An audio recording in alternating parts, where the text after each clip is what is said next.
ओम गुरु ब्रह्मा गुरुर्विष्णु गुरुदेवो महेश्वरा गुरु साक्षात् परब्रह्म तस्मै श्री गुरवे नमः।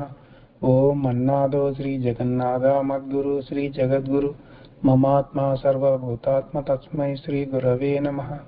ओम अखंड मंडलाकारं व्याप्तं येन चराचरं तत्पदं दर्शितं येन तस्मै श्री गुरवे नमः। The only Guru of three religions, Traitatheeram originator, sensational writer, Hindu virtue donor, the Emperor of spiritual kingdom, Sri Sri Sri Acharya Prabodhananda Yogeshwar. We are learning Traitatheeram Bhagavad Gita interpreted by Sri Sri Sri Acharya Prabodhananda Yogeshwarlu. We learned last week 4th and 5th slokams from Gunatraya Vibhaga Yogam chapter. Let us recap what we learned last week from the 4th and 5th slokams. As the nature is the mother of all living things who have different forms and who takes birth from the entire birth sources, I am the father and seed giver. The fourth slokam is talking about nature and absolute soul. So nature is the mother and absolute soul, Paramatma, is the seed giver for all the creatures. Then the dispositions like sattva, rajo, tama, which are generated from the nature, are binding the indestructible jivatma in the body. In the body, as long as jivatma exists, so the gunas are binding him since he did not get destruction. So jiva should get destruction. And we came to know about 108 number over here. 108 represents about the age of the creation itself, and at any given point of time, any jiva at a time cannot be existed always in three premises of gunas in the body. He exists at a time in one guna premises only. So it can be said that jiva is bound in the 108 gunas in one premise of guna division. Let's move on to 6th slokam onwards today. Tatra sattvam nirmalatvat prakashakamanāmayam sukha sangena vadnāti gnāna sangena chānagha. This slokam, 6th slokam, is talking about jiva and sattvika. Jiva and Satvikam. The dispositions in the Satvika part among three parts are being pure, illuminating and make us get interest in the pleasures without any difficulties and bind to the wisdom of comforts. The dispositions in the Satvika part make us get interest in the comforts and binds to the wisdom of comforts. The wisdom of comforts means it's not the divine knowledge. It can be understood that it is the mundane knowledge or external worldly knowledge. The Sattvika people are engrossed in knowing the new matters than the two persons, Rajasic and Sattvik, Rajasic and Tamasic. Though so much information exists, yet it is not reduced by learning lifelong. So if you start learning, the matters will be so many to learn. So they use their intelligence. The Sattvika people use their intelligence for knowing it one by one. The process of knowing which is not known is called knowledge. The Sattvika persons are interested in knowing the matters which are not known. They always are engrossed in that interest, and have known the matters and engrossed in the comfort for knowing the new matters is called the Sattvic wisdom. Let's move on to the 7th slokam. Rajo ragatmakam vidhi trishna sanga samudbhavam tannibadnati kaunteya karma sangena dehinam. 6th slokam talked about Jiva and Sattvika. 7th slokam is talking about Jiva and Rajasika. So this Rajasika, division of disposition, What it does, it will generate love in the worldly matters, generate interest and a desire, and make the jiva entangle in that works by binding the jiva.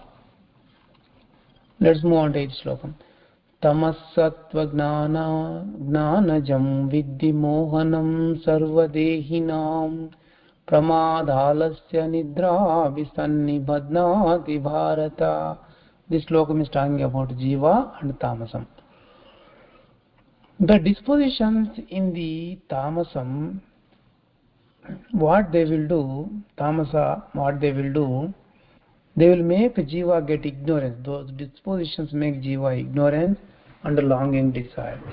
Also, it gives indolence that associates with danger and binds the jiva in the sleep. Let's move on to 9th slokam.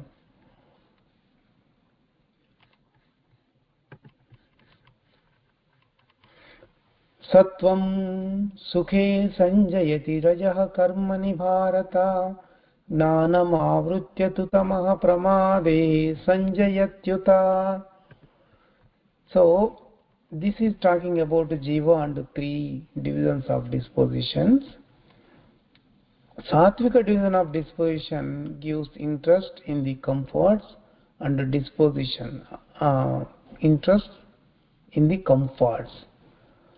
The dispositions in the Rajasika part gives desire and makes the jiva do the works for getting gain. The dispositions in the Tamasika covers the wisdom and makes him get interest in the works which give danger. Let's move on to the 10th sloka. Rajastamacha vibhuya sattvam bhavati bharata rajasattvam tamachaiva tamasattvam rajastata. This is talking about jiva and 3 divisions of dispositions. Jiva exists in one part only among the 3 parts of dispositions at a time. If jiva exists in tamasa, he will not exist in rajasa and sattvika. If he is in rajasa, he will not exist in tamasa and sattvika. If he is in sattvika, he will not exist in tamasa and rajasa. Like that, jiva will be there at any one premise at a given point of time. Let's move on to the 11th slokam. Sarvadvareshu dehe yasmin prakasha upajayate gnanam yada tada vidyat vivruddham sattvamithyuta. This is talking about jivatma and sattvika division of disposition. So the jiva, whenever he is inside the body, he attains the wisdom through many ways. It can be known that he is in the sattvika part of disposition. Since he is in the sattvika part of disposition, his wisdom will be getting developed in many ways. So in this slokam, they told about sarva dvareshu. That means development of wisdom through many ways or through many doors or through many kinds. That is the meaning. So it should not be understood in different ways. So some people may think that it should not be understood that so there are 9 holes to the body, so the wisdom may come through 9 holes of the body. So thinking that itself is a meaningless.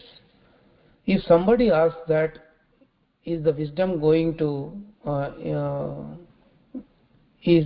whether wisdom is got through the anus or genital organ, if somebody asks like that, there is no answer to that question.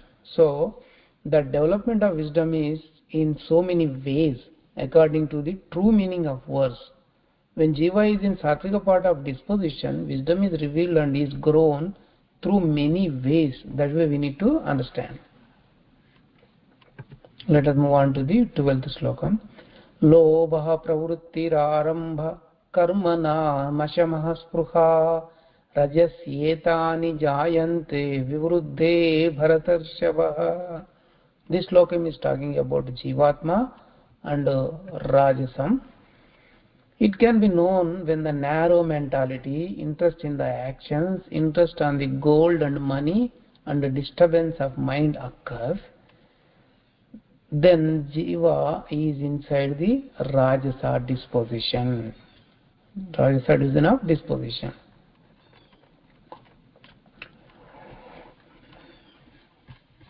Let us see 13th slokam.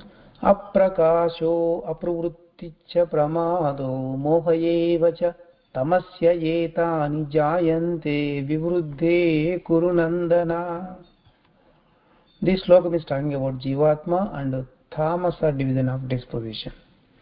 When mind is having ignorance, inactivity and engrosses in doing bad works, Jiva is in Tamasa part and the Tamasa disposition are working on the Jiva. That can be understood that way. When Jiva is in the Tamasa division of disposition, his mind is having ignorance and inactivity and engrossed in doing the bad works. Let us see the 14th slokam. Yada sattve pravruddhe tu pralayam yati dehabhrit tadottama vidam loka namalan pratipadyate. This slokam is talking about mortal soul, Jivatma and Satvika division of disposition. So whenever the mortal soul dies in the Satvika division of disposition, he is going to attain the pure birth which will be attained by the great Jnanis or highest Jnanis. Let us see the 15th slokam. Rajasi pralayam gatva karma sangishu jayate tata pralina tamasit mudayo nishu jayate. This slokam is talking about mortal soul and Rajasa and Tamasa, divisions of dispositions. When Jiva exists inside the Rajasa division of disposition and dies, he is going to take the birth which contains the karmas to experience, which will have karmas to experience. If he dies in the Tamasa division of disposition, he is going to take birth in the ignorance. He will born to ignorant people and he will continue as an ignorant. Let us move on to 16th slokam. Karmanas sukrutasyahu satvikam nirmalam phalam rajasastu phalam dukkam agnanam tamasah phalam. So the Jiva who is in the Satvika division of dispositions, he is going to attain the results of tranquility and the meritorious actions and tranquil results. The Jiva who is in the Rajasa will get sorrow. The Jiva who is in the Tamasa, he gets always ignorance. Let's learn 17th slokam. Sattva samjayate gnanam rajaso lobhayevacha pramada mohau tamaso bhavato ajnanamevacha. This slokam is talking about Jiva and 3 gunas. Let us see what is that. The Jiva is getting wisdom when he is in the Satvika division of disposition. If he is in Rajasa division of disposition, he is getting desire for others' wealth. When he is in Tamasa part, he gets profits and losses, becomes illusionary and gets ignorance. Let us move on to the 18th slokam. Urdhvam gachanti sattvastama madhye tishtanti sta madhye tishtanti rajasaha jaganya gunavruttistha ado gachanti tamasaha. This slokam is talking about Jiva and three gunas. So, Sattvika, the people who are in Sattvika division of dispositions, they are going to get distinguished births. The Rajasika, the people who are in Rajasika division of disposition will get medium births, and the Tamasas will get mean births. Let's move on to 19th slokam.